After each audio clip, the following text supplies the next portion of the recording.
What's going on, guys? My name is Ram. You're watching Taking Shit Apart. So in today's video, we're going to be taking apart a gas valve, particularly a diaphragm gas valve that you find in commercial applications. Okay? This particular piece right here, what it does is it takes gas, right?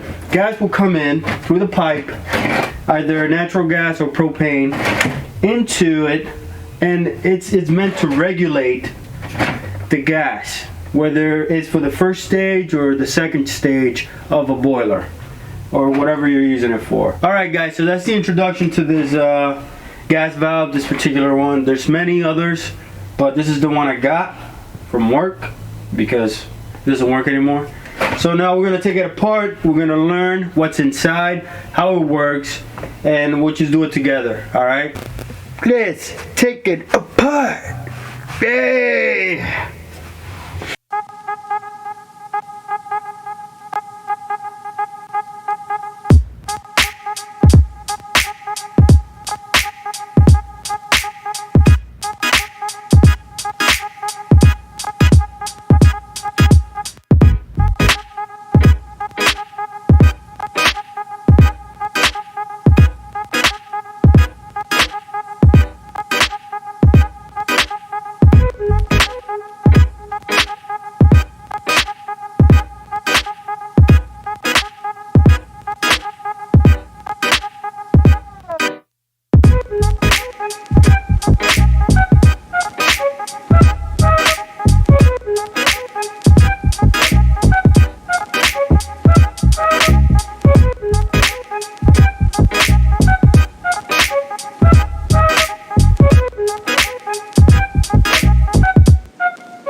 Come on, focus.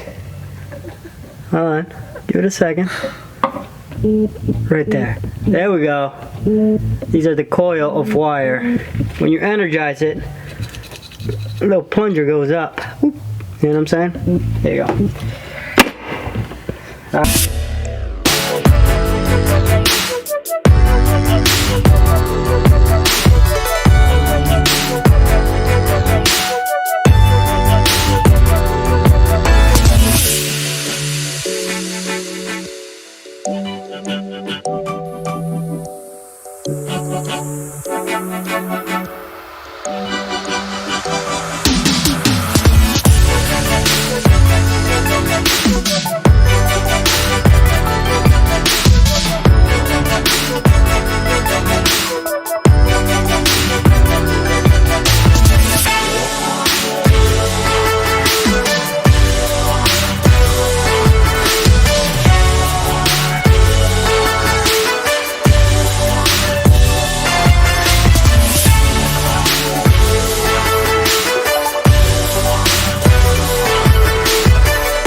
Oh yeah. Yeah. Oh, it smells like gas. Ugh. Whoa, that's gross. That's a lot of gas smell. Okay, so we got a spring here. Alright, got a... Oh, is that the master diaphragm spring? Yeah. See, so right there. This is the rubber part. I guess it goes like this. Okay. And then when it energizes, it sucks it up. Right? De-energize, energize. De-energize, energize. Right? Yeah. Yeah. So, not a lot going on in here. There's some screws in there? Ooh. But we found more screws. I didn't know those were in there. Did you know those were in there? Nah, I didn't know, man. Alright, let's take them apart. Let's take it apart. Yeah. Alright, so we got a little sprung.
This shows you which way the gas will go. Look at the arrow. So which one's the in, which one's the out? So this one will be in, and this one will be out. This is what a diaphragm gas valve looks like after we take it apart. Nothing much really going on inside. Hey guys, thanks for watching the video. Hope you enjoyed it. If you did enjoy it, make sure you like, comment, share, and subscribe for more. Alright, so don't be afraid to let me know if you want to see something else. Remember, this is the HVAC series, so only HVAC components for now. Alright, see you in the next one.